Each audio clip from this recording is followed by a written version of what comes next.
फेरि पनि स्वागत छ हजुरहरूलाई। यो भन्दा पछिल्लो भिडियोमा हामीहरू कर्णाली चिसापानीमा खाना खान रोकेका थियौँ।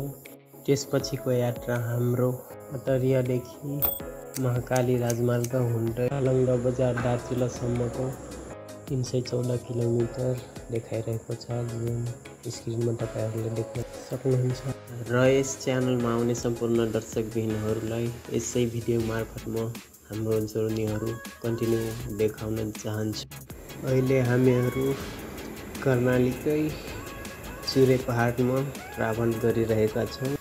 चुरे पहाडको बिचमा आएको यस सहरले प्राकृतिक दृष्टिकोणको कारण एट्र्याक्टिभ भएको छ।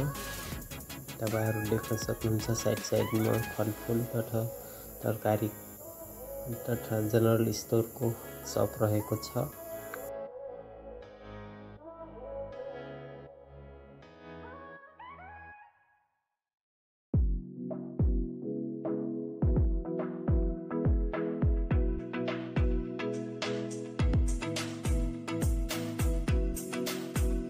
हाम्रो यात्रा बैतडीको एकदम सुन्दर पहाड, तर पनि यहाँ बिहानको टाइम हो, त्यसैले यहाँ हुस्सु लागिसक्यो। अहिले असोजको 22 गतेकै दिनमा हेर्नु यस्तो हुस्सु लागेछ पुरै। केही पनि देखिन्न बाटोमा। गाडी चलाउँदा त पुरा 20-25 को स्पिडले किनकि अगाडि केही देखिन्न। कुनै गाडी आयो भने त ठोकिन सक्छ नि। मेरो अङ्कलले ड्राइभ गरिराख्नु भएको छ। तपाईहरूले देख्न सक्नुहुन्छ पहाडको भ्यू एकदमै राम्रो देखिन्छ विन्डोबाट पनि।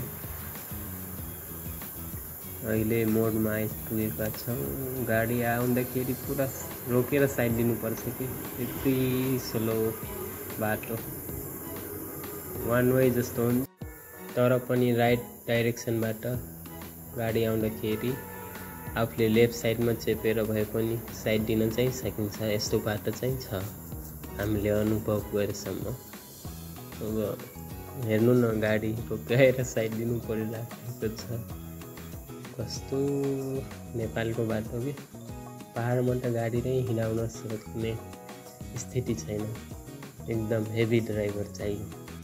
भिडियो यहाँसम्म हेर्नुभयो, यसको मतलब तपाईँलाई भिडियो केही न केही मन पर्यो या केही टिप्पणी दिन मन छ भने तपाईँ कमेन्टमा सजेसन दिन सक्नुहुन्छ।